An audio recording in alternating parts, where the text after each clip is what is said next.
Welcome to Hate to Wait, where two lifelong dieters talk about their current struggles with weight loss. Diets, we've tried them all. We are not doctors. We don't play them on TV or on this podcast. Join our journey because we're all in this together.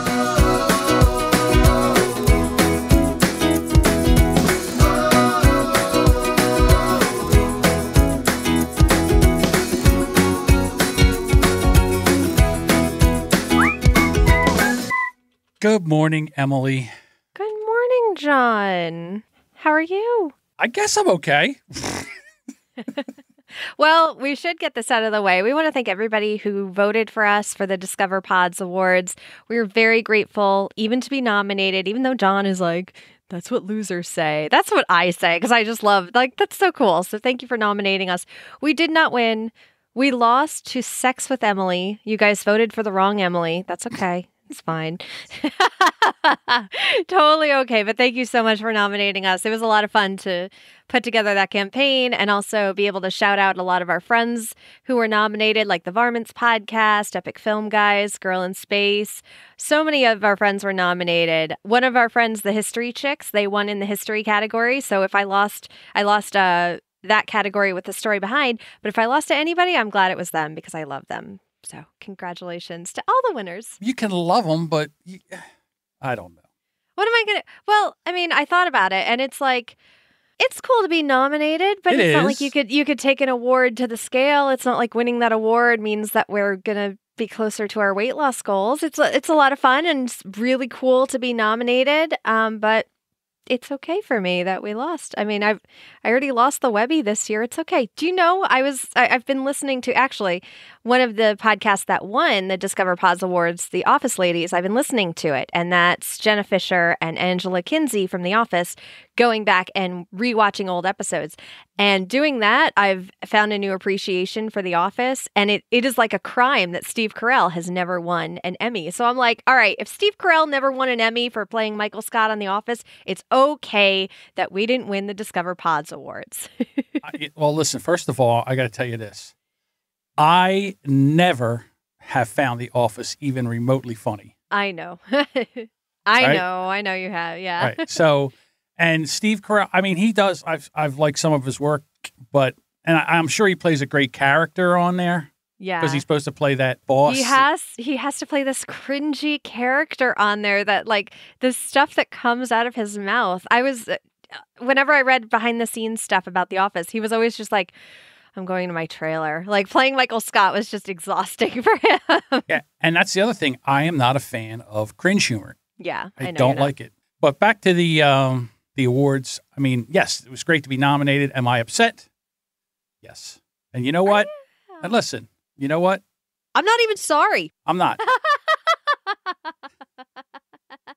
If I can start in my week. Yes. And I forgot to tell this last week when I was on the show. One of the things the therapist was talking to me about, because it's very hard for men to sit with their feelings because we don't like it. We want to fix it. We're fixers. We want to fix it. We want to do something so we don't feel like that anymore. And so everybody has context. This is the therapist that John is going to before weight loss surgery. This is a requirement, right? Yes. That everyone has to do before bariatric surgery. Since I went there, whenever something happens, I kind of sit there and feel it. It sucks. Just going to tell you this right now. The first thing that I have to really realize is if I'm going to sit there in these feelings, I can't react. I can't. Because when I react, I lash out. So I cannot react. I have to sit there until I calm down. And I know that I've calmed down enough where I can start the sentence without saying, listen, asshole. Right? So if I can start a sentence without saying, listen, asshole, then usually I've calmed down enough to where I can say something or I can talk to somebody. Now, this happened this week. A couple of days ago, I have a client who they're friends of mine, and I'm waiting for audio to come in and nothing. So by Tuesday, I reach out and I go, no show? Oh, no, didn't so-and-so talk to you? No. Well, here, they were going to edit the show themselves, which is fine. But how about looping me in? So, of course, now that there's no communication, I'm thinking the worst. They think I'm ripping them off. My mind immediately goes real, real dark. Then, as you know, as an editor, everybody thinks editing's easy. It is not. No. We have a lot of tricks and we use a lot of stuff that you don't even know about, you podcasters out there, to make things sound better. If you don't hear our work, then we've done our job well. Exactly. So after I'm sitting with it, and the first thing I'm like, what am I going to do here? But so now when you sit here with your feelings, I'm hurt. I'm really hurt by this. Because all you have to do is say, hey, listen, we want to try to edit ourselves. Blah, blah, blah, blah. Okay, fine. It's not a problem. But not to say anything. Like I said, I made this whole big giant scenario up in my mind. So then they couldn't do it. So now they send it to me a day before it's due. Here, I edited this. Fix this. So now I'm like, I don't want to. Oh. I don't want to. Yeah. And matter of fact, you're fired. So I sent them the most professional email that I could actually get out because I still wanted to start it off with, listen, asshole. Mm-hmm. But I wanted to give them time to go find somebody else to fix that flaming pile of shit that they did. I kind of calmed down. And honestly, I started talking to Sam about it. In some ways, she validated my feelings. Like, why not? You know what? They should have said something to you. They should have talked to you or whatever. And I would say about a day and a half, I finally calmed down and talked to one of them. And we didn't mean to do this, and we should have talked to you. And, they're both throwing each other under the bus. So finally, I guess and the show had to go out. So I did it last night. I quickly ran it through, got the show out so they could have it out today. Mm. But I got to be honest with you, as I was doing it, I still didn't want to. I think I was just doing it as professional editor, John. Yeah, I was going to say there's a lot of resentment on your side. Yeah, there's I can't even listen to it. Yeah. Normally it's a show I would listen to, but I can't even listen to it. So it's really weird sitting here with your feelings. Yeah. And not doing anything because it's like when you're sitting here, it's like, this is horrible. I don't like this. Normally I'll just go eat or I'll just go do something or whatever. I just sit here and feel it. It sucks. That's one of the things that I'm learning the more I learn about mindfulness is mindfulness, it's supposed to help you alleviate stress and stuff. But the actual work of doing it, it's not like mindlessness. It's mindfulness for a reason, is because sitting with that stuff, some of it is so heavy and all you can do is oh my gosh, I want to deal with it. I want to fix it. I want to put a Band-Aid on it. I want to figure out something. I want to numb myself to it. But just sitting with it and doing nothing is oh my gosh, this is the worst. And then kind of waiting for that feeling of just absolute dread to go away. Not necessarily go away, but just being able to sit with it and deal with it and be like, okay, this is who I am. This is how I'm feeling. It's a valid feeling for me. And then being able to look at what Brené Brown calls the stories you tell yourself, which is she has this amazing Netflix special. If you get a chance, it's called The Call to Courage. And it's incredible. It's all about vulnerability and sitting with these things and also being conscious of it happening. So one of the things that she talks about is conversations with her husband and how fights would start. And it's really because they were telling each other, or they were telling themselves these stories about the other person of just oh, they're not talking to me. It must be because of this thing that I did. Oh God, I'm such a terrible person. Oh, they're so mad at me. Oh my gosh, they're probably thinking these awful things about me. And these are stories that we're telling ourselves that amp us up. You and I both have ADHD, and part of ADHD is having a side where we can get very anxious.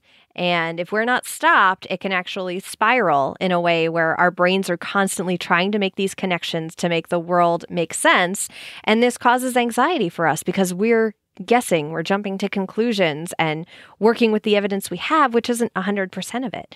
So you're talking about sitting with your feelings and getting this file from these clients who probably have been telling themselves the same thing of just oh, maybe we're making too much work for John and maybe we should try to edit it ourselves. Who knows what they're saying. Exactly. The fact that, you just know your side of it. And it's very hard to sit with just your side of something. And I was doing exactly that. I was doing exact. So I just pulled this up. It says, this is what I wrote. I went, I'm not sure what I did wrong. I'm not sure why either of you didn't think you could tell me that you were editing the show.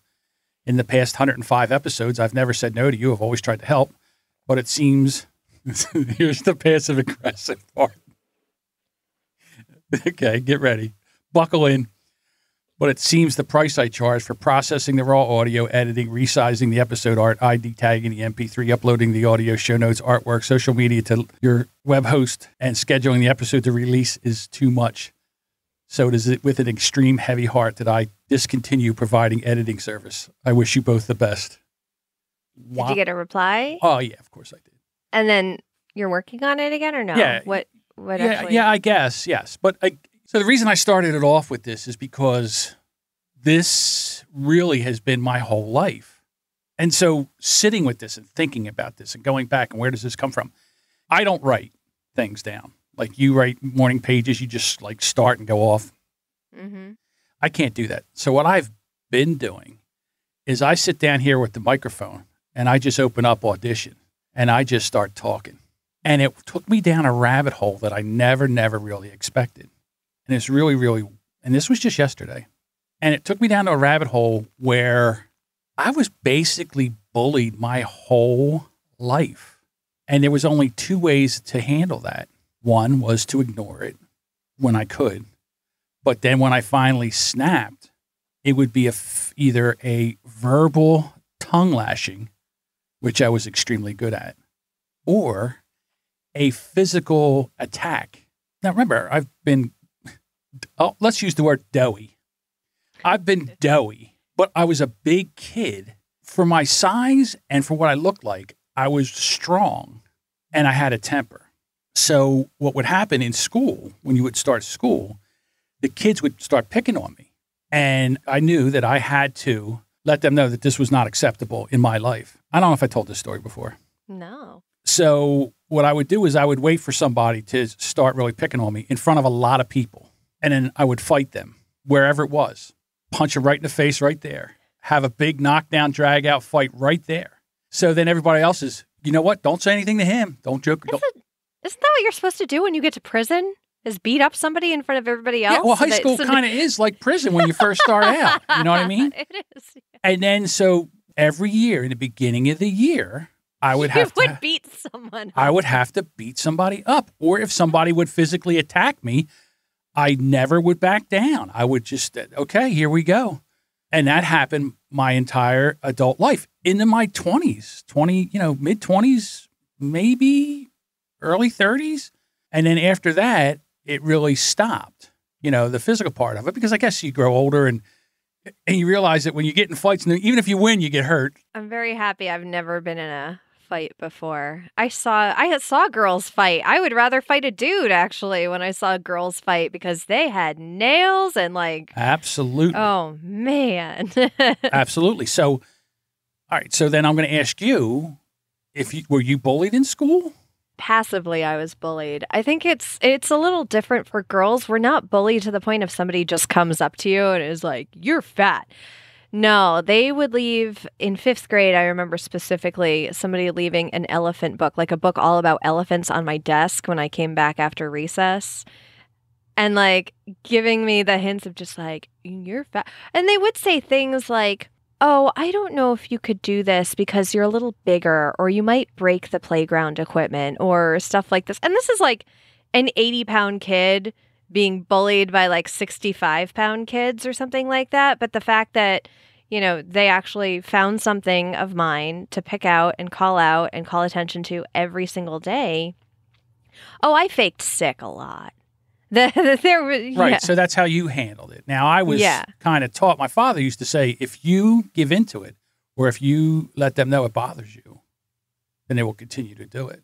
And that was the other thing. I was one of those kids who didn't really want to be any sort of a reason for people to have tension, or I didn't want attention called to me. So I was overly nice. I remember specifically 2nd grade getting a whole new crayon set and giving them to this person who was just that's really nice. I really like it. And being oh, I want them to be my friends, so I'm just going to give them my crayons. And then I didn't have crayons for the rest of the year because I was too embarrassed to tell my mom I just gave my crayons to this kid. And I didn't want to be called an Indian giver because, oh my gosh, that's almost worse than being called fat when you're in the 2nd grade or whenever I was. But just, oh, Man, elementary school kids, I am so sorry. You don't know yet. And here it is, especially on the bus. You're captive on this bus with these people.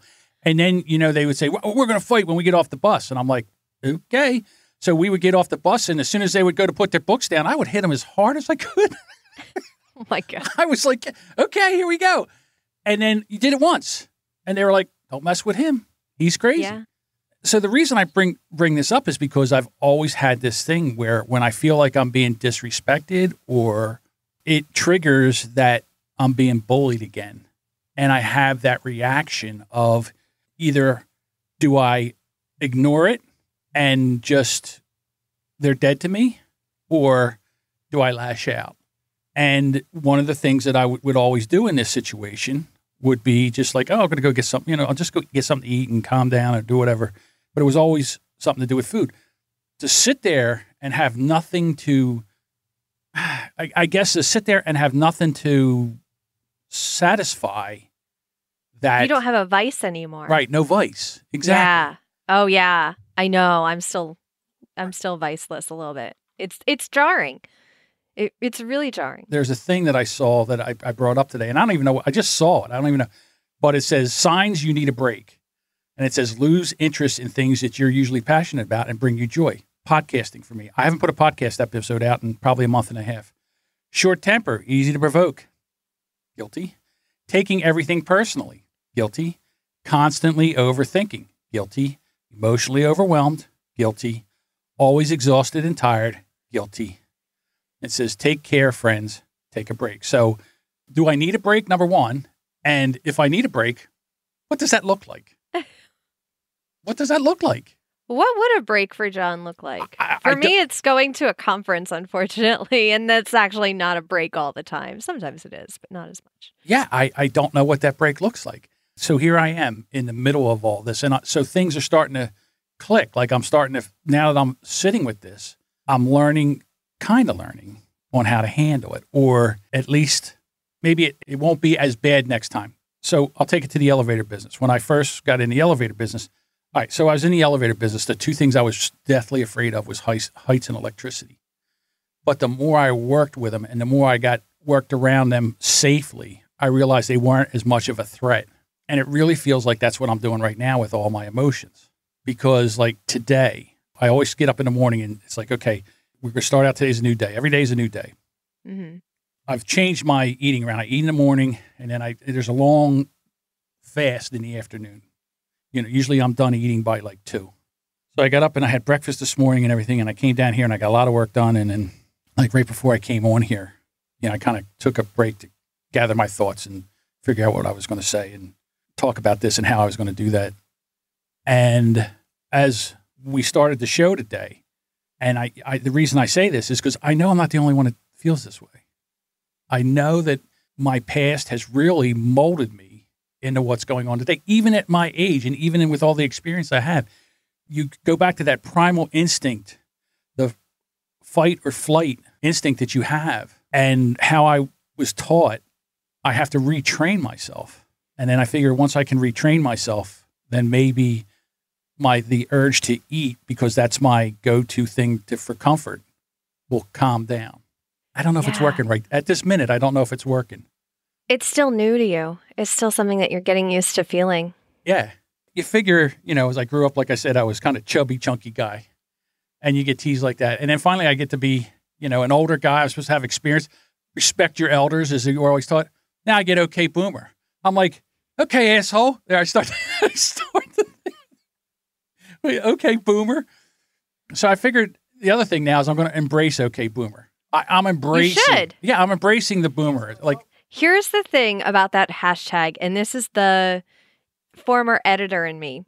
There's no comma after okay. There's no comma between okay and boomer. So it's not actually saying okay, comma, you boomer, like making it sound derogatory. Because there's no comma, you should embrace it as I'm an okay boomer. Okay, boomer. That's me. Okay, boomer. Really, that's what people should be doing. Also, stop fighting with other generations. All of you. You're all ridiculous. Gen X, millennials, Gen Y, boomers. Stop fighting with one another. This is not how we solve every problem in the world. I will turn this world around and drive back because I am so sick of every generation being like, where the previous generation. Oh my God, Billy Joel sang a song about it. Yeah. We didn't start the fire. You didn't start the fire. Get over it. Figure out the world. I am done. So Boom. Now there's a new one. There's a new one for the generation that's not arguing. I think it's the millennials and Gen Y are fighting with the boomers, but Gen X is kind of skated by. Like they're staying out. They're coming back. They're just like, we are nihilist as fuck. Don't let the fact that we have kids right now make you think that we're not back here being like, the hell are you all doing out there? Right. Stop so then the millennials and the Gen Zers, is that right? Whatever. They now they're coming after the Gen Xers with is it Karen? Oh, they're Karen. Yeah, they're calling them Karen. As in Karen. Karen is always the person to ask for the manager. Karen is the one at the restaurant who is like, please let me talk to your manager. And, fine. Let's just make fun of all the generations and then wonder why our kids hate us. Stop it. Everybody just freaking stop it. Get over yourselves. Figure out your own shit. Stop blaming everybody else. Boom. I think it's a human condition to want to. It's in India they call it caste system where. Oh, with a caste, yeah. Yeah, so it's the caste system where, you can only be, if you're born in the lower class, let's say you're always in the lower class. Even if you invented something and you were made $1 billion, you're considered lower class. You cannot work your way up. Well, I think back in the 60s, early 70s, they did the same thing with nationalities and stereotypes with nationalities. It was the Polish against the Italian. There was a joke about the Polish, the Italian, the Irish, and all that. Well, they're not doing that anymore because that's insensitive and it's punching down and making fun of marginalized people. So now what they're doing, because it's almost a human condition, now they're doing that with generations, your generation. Dumbasses. It's so funny, but it seems like that's what it is. I don't know. You're all dumbasses. That's all I got to say. I've been watching a lot of that 70s show, and Red's calling everybody a dumbass. You could tell when I start watching that 70s show is because I just walk around just going, dumbass. They're all dumbasses. So here's the funny thing. That when I first watched the show, I kind of identified with the younger characters. Now when I watch it, I identify with Red. Mm-hmm. I identify with Kitty all the time. I'm just like, man, those teenagers really were dumbasses. I was a dumbass as a teenager too. Oh my gosh, they think that this is big drama. They have no idea how annoying quarterly taxes are to freaking file. Things like that, yeah. And especially with me right now, I just need to be able to sit with things and try to adjust how I handle issues and not go back to the primal fight or flight and how I was raised. And try to basically just change the way that I handle things when something happens. I know this to be true for me. When someone does something to me, like the thing with the clients, that felt like a sucker punch. That drew blood. That was like I was sitting there doing nothing, all of a sudden someone punched me in the face. I can't react to that. I have to sit like a day or two. And it's interesting because this is a big push for this mindfulness movement, is not just sitting with an emotion and trying to push it down. You actually have to sit with it, because that's my thing, is I am constantly pushing down emotions and trying to ignore them so that they go away, so that I don't react outwardly. I internalize everything. But that's almost just as bad, because when I do explode, when I do have that outward expression of frustration, it's not pretty. And I know how to fight dirty. And if I need to, I will dig into that, dusty treasure chest of fighting dirty and being like, oh, okay. You want to call me fat one day? Let's talk about how your mother never loved you and how you were a mistake. Like, literally, like really fighting dirty. And I don't want to get to that either. That comes from suppressing stuff. So yeah, I'm on the same journey with you for the past, ever since really working on losing weight. It's something you have to go through. It's not enough to know nutritional facts and counting calories, and maybe even it's not enough to do all that. Listen, as dieters, we know all that backwards and forth. Carb counts and calories and how much you're supposed to eat, when you're supposed to eat, all that part. Okay, I'm going to roll it back into podcasting. Okay. So as podcasters, we know how to record audio and process it and and put in the elements of music and commercials and bumpers and all that stuff, and we could put a show out and all. But the content, that has to come from within. And right now, I know how to diet, but what trips me up is the emotions. The emotions is what kills me. It would be like right now, as a podcaster, I know how to put all the stuff together, and I get everything together, but the whole time when I'm talking, I'm umming and pausing, and I don't take any of that out. Or the episode makes zero sense. You're just saying sentences that don't go together. Now. Yeah. Like right now. That's not true. We have a little bit of a train that we're sticking to. Yeah, that's the whole thing I'm dealing with this week. And it's been rocky. It's been tough. Yeah. I'm glad you're talking into a microphone. I think that's going to be really, really good for you. Because as podcasters, we always want to put it out. So I said, this would be a good podcast. I swear to God, I started the other day. I was going to call it Jamingo's World. And I was going to put it on a feed and not mention, I just put Jamingo, the artwork would be just Jamingo's World. It would have a tagline, Jamingo's World, an insight into the mind of a screwed up boomer, something like that. John Jamingo is sort of the podcasting stage name that our friend Jessica came up with for John. And now people actually search for John Jamingo. So I hope you're you have johnjamingo.com directing to audioediting.solutions.com or something. I will have to do that. So I went back and I listened to it and I went, I can't put this out. This is just rambling nonsense. Can I ask you a question, though? And this is what I find with journaling. I will write out my biggest fear, like something that I'm really anxious about. And for some reason, I have a lot of trouble writing it out. But as soon as I do, and I see those words, it'll be like 6 words that have been weighing on me for a really long time. But as soon as I write them out and I see them, maybe for you with podcasting, you see them as a waveform. Like that's how I am with my clients' files. They send me something, they're like, oh, this is so bad. And I'm like looking at the waveform and I'm like, no, in waveform, it's not as bad as you think it is. It's something like our brains make our thoughts out to be these huge, terrible monsters because it's so unknown and we can't fathom anything beyond that fear. But then as soon as you write it out and you kind of see it in real life, or as soon as you say it and you have a wavelength of it and maybe even listen back to it, you realize, that's not so bad. That's not something that I need to really stress out over. This shouldn't be something that makes my heart race. This is surmountable. Yeah, the weird thing with me is that when I get in here, I think I'm making total sense until I listen back to it. Mm-hmm. And my sentences aren't even really complete sentences or thoughts. That's morning pages for me. Yep. Right. When I hear those words, I know exactly what I meant. Yeah. And I almost wanted to start writing it down and then trying to go back. And I said, what am I doing? I don't need to do this. I really don't need to. This is now all of a sudden I'm trying to make a podcast out of nonsense.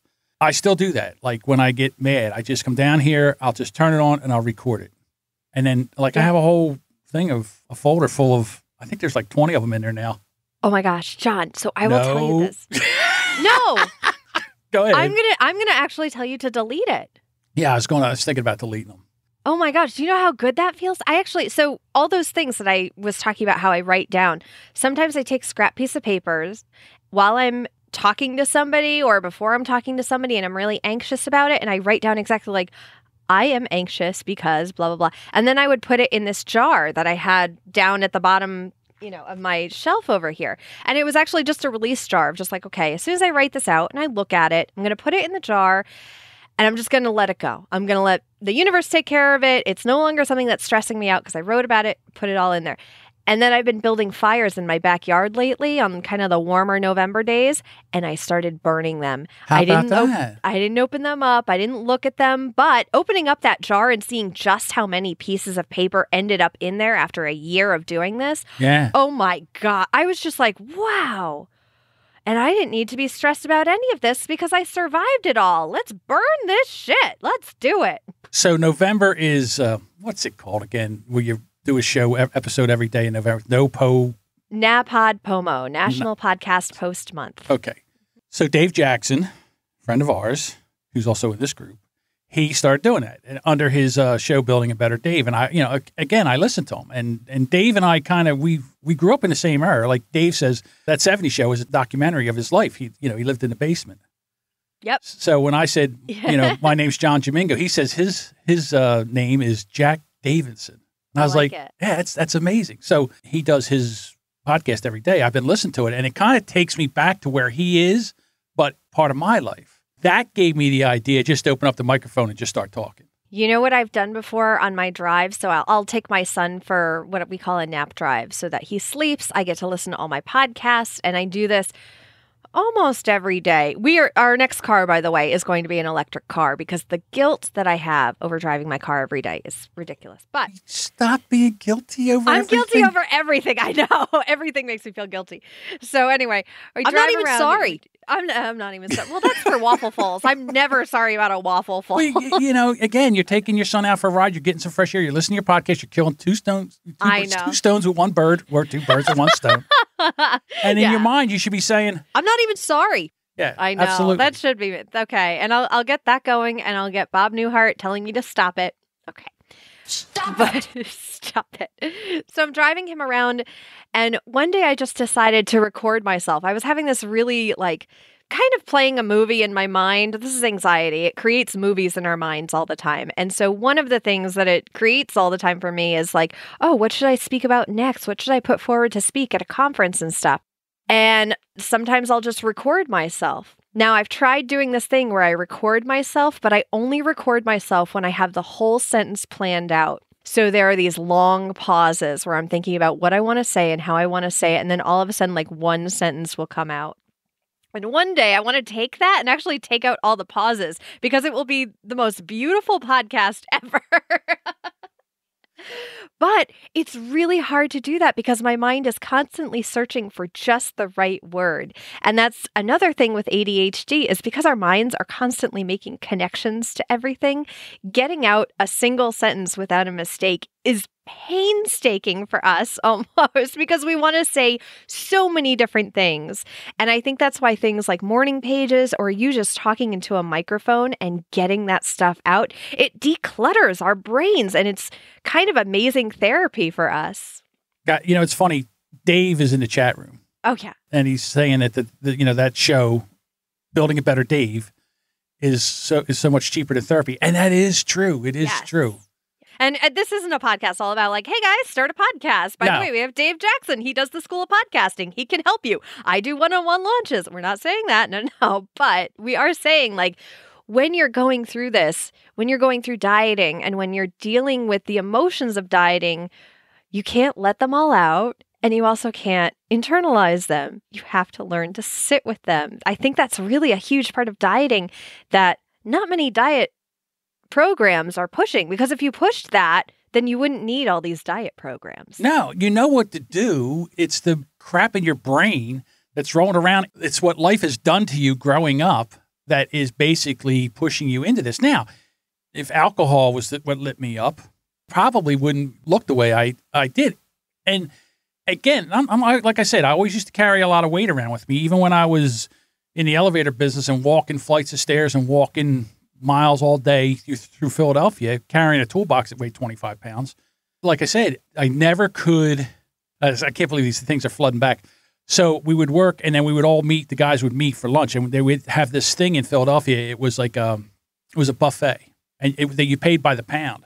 So you'd go in and you'd get some of this and some of that. And then you would take that, you would go up to the scale and you'd put it on the scale and it would tell you how much it was. This is back in 97, 98 or something like that. And I forget how much it was a pound, but most people would go put it on the scale. It would be $5, $6. Mm-hmm. I would drop mine on the scale. It would be $10.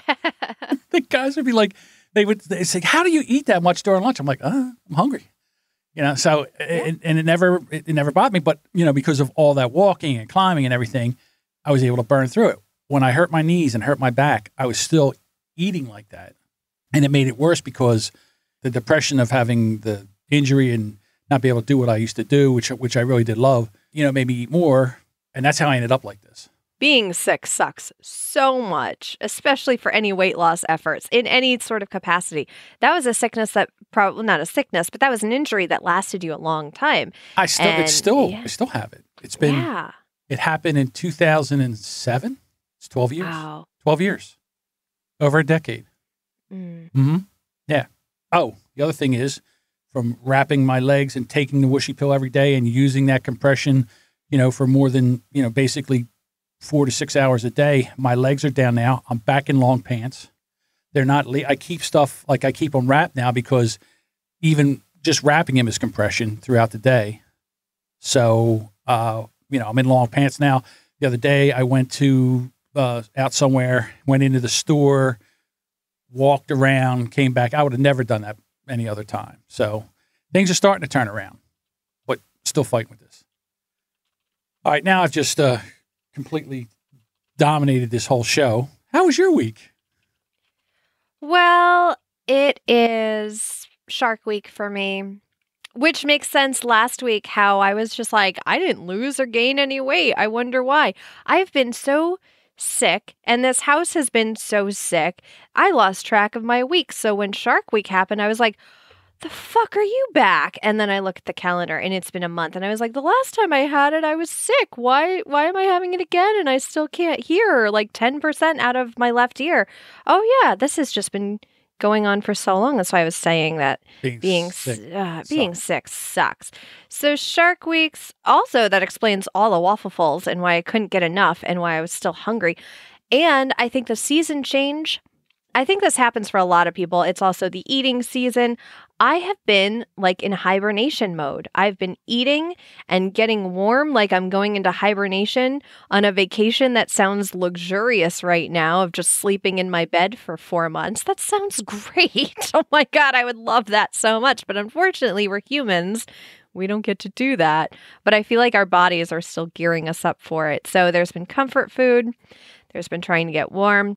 There's also being sick and tired of being sick and tired. It's exhausting. And not just me, like I'm functionable at this point. Is that even a word? Functioning? Being able to function? I don't know. But I'm that at this point. But Mark's been sick. My husband's been sick. The kids, luckily, actually, I shouldn't say this. Either way, if the kids aren't sick when you're sick, it sucks. I'm knocking on wood over here. Yeah. If the kids are sick when you're sick, it sucks. If the kids aren't sick when you're sick, it sucks as well, because they are just balls of energy and they're just like, Mom, why are you just drooling on the couch? And my 2-year-old's climbing all over me like, Mommy, mountain. I'm like, no, I'm not a fucking mountain. Like, get off me. Yeah, at that age, they're just a sweaty, sticky, smelly ball of need.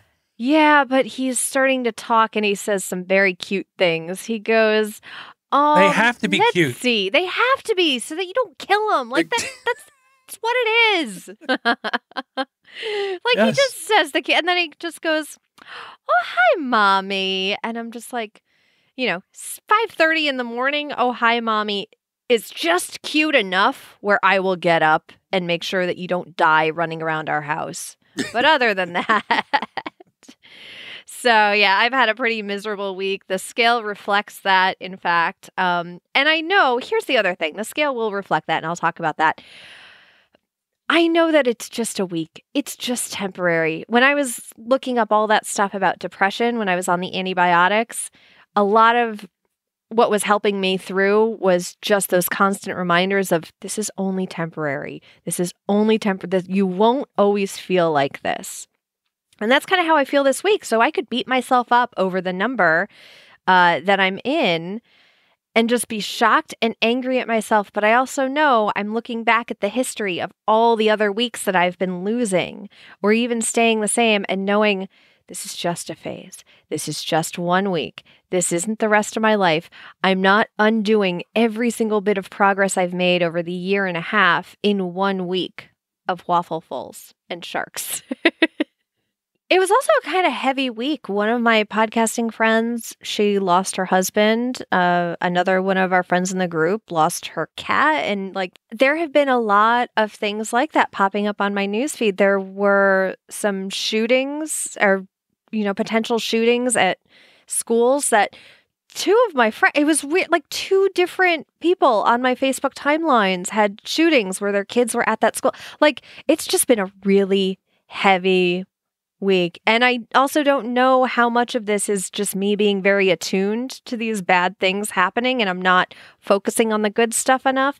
But I just have to remember it's just one week it won't always feel like this. It won't always feel like the whole world is out to get you. But also, generations, stop fighting with each other. You're not making it any easier for anybody to get along. Just remember, you're an okay boomer. Yeah, I'm an okay boomer. Gary Gullum is a comedian. He was on the Conan show. He has a great routine where he comes out and he talks about how the states got their abbreviations.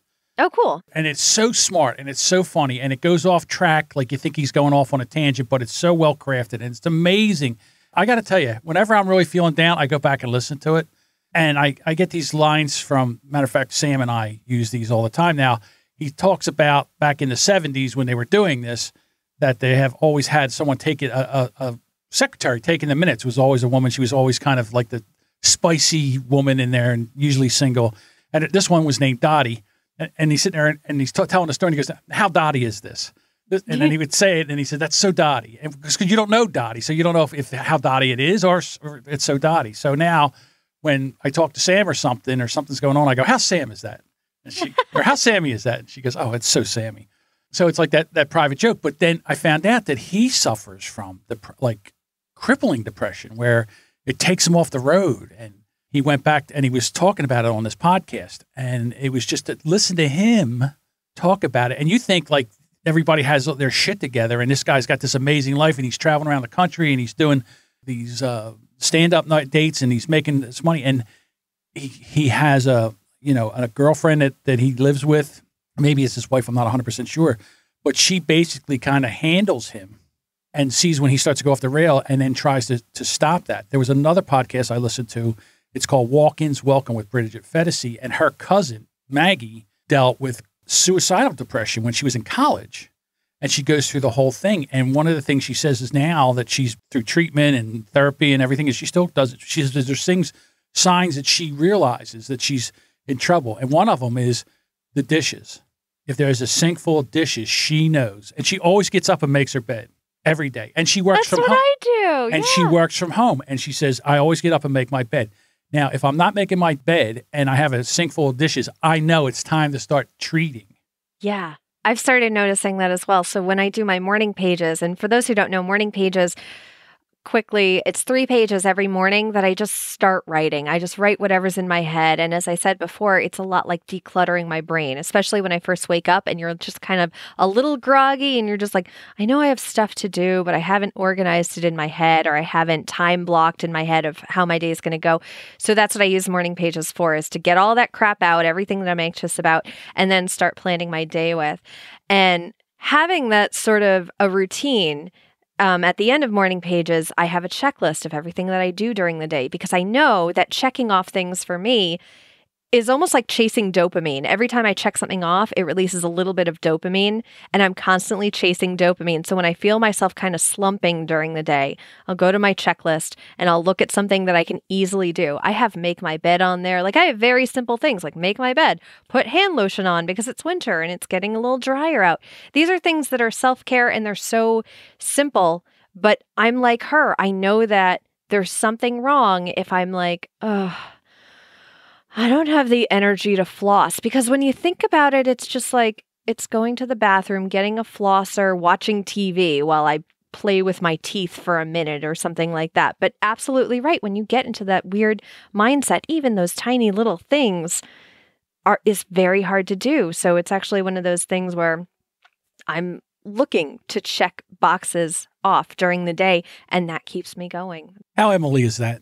So Emily is that? It is Emily. I know. I had no idea that people thought I was meticulous until Jessica pointed it out. She's like, "You're so meticulous. You're constantly running around. You're doing all these." And in my head, I am the laziest son of a bitch ever. You want lazy? Come over here. Like I see you on Instagram and your stories and everything, and I'm like, oh my God, I'm a piece of shit. Look at Emily over there doing all this stuff. But that also keeps me accountable, is actually doing the Instagram stories, and to actually, I'm reading these books, actually, both of them by Austin Kleon. One was Steal Like an Artist, and then I'm reading his second one right now called Show Your Work. And it's really about keeping yourself accountable to what you're doing, to your projects, to what you're passionate about. And for me, when I put stuff up on Instagram stories, it's not me bragging or anything like that. It's me showing my work so that I can go back in the archives and be like, Emily, do you really think you're a lazy son of a bitch? Look at this. Look at all these things that you're doing all the time. Meanwhile, at the end of the day, if I don't check off like one of those things, I'll go to bed being like, I'm so lazy. So I have to have that list in front of me to just look at all the things I actually did. Like, yeah, I am proud I made my bed today before noon, or I am proud I did yoga before 5 o'clock or something like that. Yeah. Absolutely. And I think that what you're doing, like I said, I need to start maybe doing some more of that because it holds you accountable. I'm never accountable. Yeah. Did I tell you? So one of the things that I'm obsessed with lately are the time-lapse videos where it's me taking a video for about 20 minutes and speeding it up.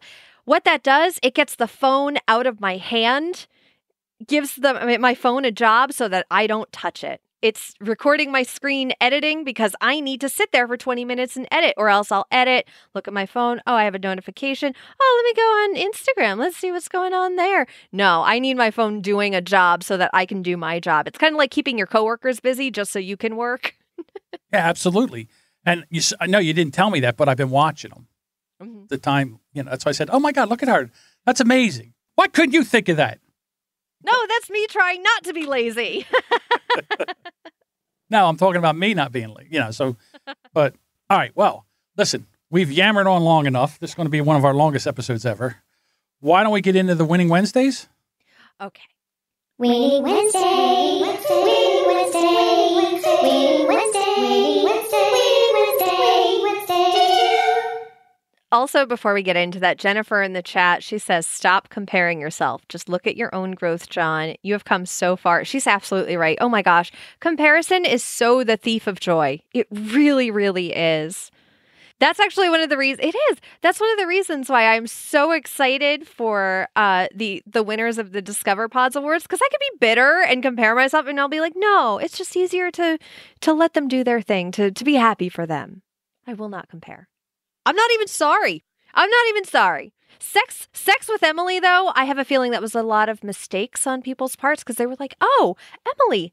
Wrong Emily. So then I'll go to the Winning Wednesdays, and right underneath there is a picture of me as a Disney princess, and it's, was it Snow White eating a big giant taco? Snow White eating a taco, because this was a meme I saw, me as a Disney princess, and it's just this very unflattering photo of Snow White just about to inhale this taco. And if you're not in the Hate to Wait Facebook group, shame on you. This is what you're missing. HateToWait.com/Facebook. Yeah. Come on over. We're over 250 members. Can't even believe that. All right. Do you want to start? Yeah, let's get started with our Winning Wednesdays. We have Ingrid, who lost 1.2 pounds. Brenda went to the gym twice yesterday, 5 a.m. TRX class and 5:30 p.m. water Zumba. Wow. Zoe says, lots of life stress right now. I have only gained a couple pounds and am keeping up with my workout schedule. I'm calling that a win. Good. Great job, Zoe. Elizabeth says, I'm maintaining. Big relief because I usually stress eat. Teresa says, just started a new 90-day strength training program. It is awesome. Everything is sore right now, and I love it. That's great. Jennifer says, I had hernia surgery November 6th. After the surgery, my weight during this recovery time has jumped up 22 pounds. Okay, first of all, a lot of that's probably inflammation from having surgery and everything. That's my commentary. Mm-hmm. I'm not freaking out. For the first time in my life, I am calm. Yay. I got this. At my visit today, inflammation is going down, 13 pounds gone. Yeah. See, there you go, right? That's right. All right. There are Winning Wednesdays. Yes, thank you so much, everybody. And thank you for your patience while I got the posts back up on Wednesdays. So when you come into the Hate to Wait discussion group, every Wednesday you will see a post where you can put your wins. But please feel free, post pictures. Post them whenever. It doesn't have to be a Winning Wednesday. Non-scale victories, scale victories, funny weight loss memes. We'll take them all. Now listen, if you're not in the Facebook group, but you still want to leave a Winning Wednesday, you can do that by calling our voicemail number. That's 760-WINNING. Winning. Call winning. Caller 10. Caller 10. You get tickets to Nirvana down at Toad's Place. Hate to wait, you're on the air. Poughkeepsie, you're on the air. All right, here we go. Let's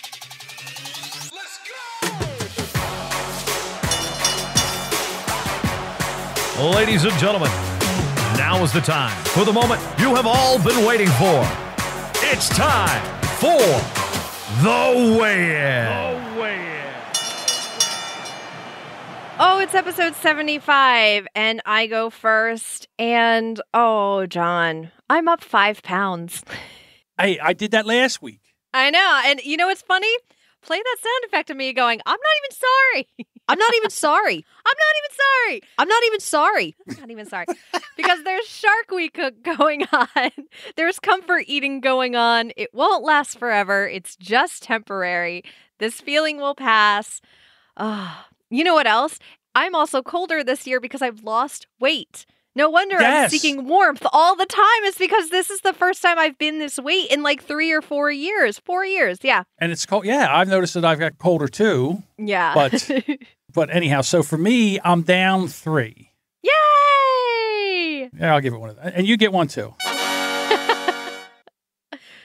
We have a little bit to go, but we're coming back. We're coming back, everybody. And next week is the Thanksgiving episode. Yay. So Thanksgiving morning, when you guys are waiting for your ovens to preheat and stuff, come join us. 11 o'clock, Facebook group. You can always come in and join, hatetowait.com/Facebook. We'll be here. Last time it was fun. My daughter sends me things today. She goes, "What kind of desserts do you want?" I'm like, "Well, you know me. You can't go wrong with something in a cheesecake." And then she sends me this recipe for cheesecake brownies. It's where it's a brownie with a cheesecake in the middle of it. And I'm like, I love that and hate that all at the same time. Yes to all of that. So, yeah. So for me, that was like, damn, that sounds good. Yeah, make some of that. But don't make too many. I'm not bringing anything home. Are you doing anything different with your diet lately? Are you still doing, like, trying to do keto? Or I was trying to do keto, and it's really weird. There are certain times of the day where I start getting jittery and I feel like almost like my blood sugar's crashing.